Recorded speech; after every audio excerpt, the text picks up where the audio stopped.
What's up, everybody? Welcome to a Thanksgiving edition of Driving with Duck. So, my last video I said I was on overnights, or at least I think I did. I can't remember. But, yeah, I work overnights now. So, I switched up and decided to work a 7 to 3 today so that one of my other coworkers can spend their holiday with their family. Funny thing, I want to talk about Thanksgiving today, actually. So I'm thankful for a few things. One thing I'm thankful for is I'm thankful for the fact that I am still breathing. I'm also thankful for the fact that I have my health, even though I just coughed. I'm thankful for the fact that I have a job. I'm thankful for the fact that I can still do volunteer work in my community. I'm thankful for a lot of things, but I'm also completely thankful for my struggles. I'm thankful for the fact that I'm depressed sometimes. I'm thankful for a lot of the things that go wrong in my life, for it gives me an opportunity to make them right and appreciate when things do go right. Now, given all of that, it is important to talk about the wrongs that happen. I know a lot of people are going to be in concert with a lot of their loved ones today, and a lot of family, a lot of friends. There's going to be a lot of celebrations and eating and thankfulness and mindfulness and so on and so forth. Here's the thing about that. This is not the platform nor the time to talk about it, but guess what, people? I'm going to do so. I want to talk about being double-tongued for a second. Now, being double-tongued, they talk about that in the Bible. I'm not going to get biblical. Double-tongued also means two-faced. You will find that in a lot of families, there are those people that gather in dark corners and speak ill of those that are around them, but do it ever so silently to only where those around them in close proximity can hear it.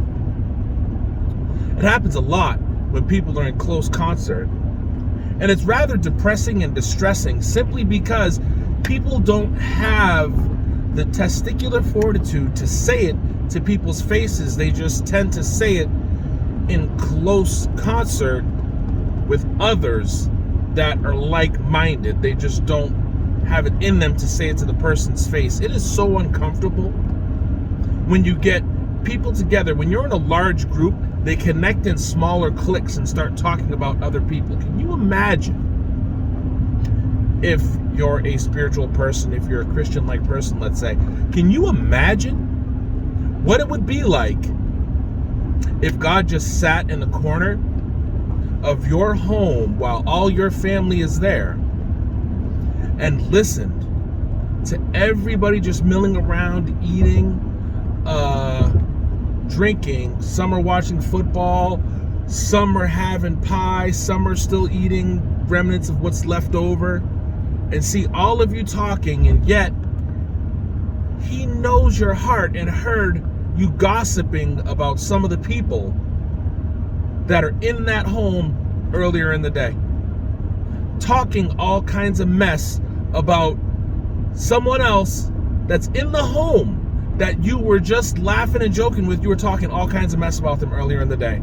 How much you don't like them, how much you can't stand them, how much you wish they weren't coming, how much you don't like a certain thing about them, but yet now you're sitting there shaking their hand, laughing with them, putting your hand on their shoulder, and pretending like you enjoy their company.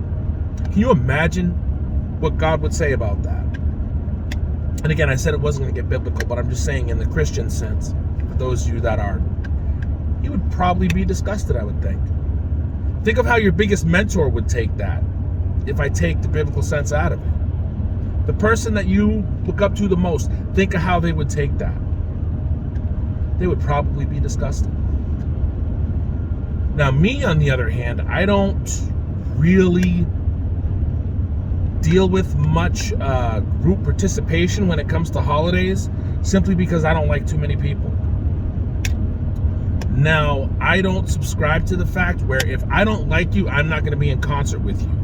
If I don't mess with you, I just don't mess with you. I'm not going to act like we're friends, we're buddies. I'll keep it cordial. I'll say, hey, what's up? If I see your kids, I'll be like, hi, how are you? Because your kids did nothing to me. but that's all I'll give you. I'm not going to buy your kids birthday presents. I'm not going to do anything like that because it's just not in me. I'm not going to do things like that because also when I don't like you, that doesn't mean I don't respect you. I'll still respect you. I'm not going to speak ill of you in front of other people.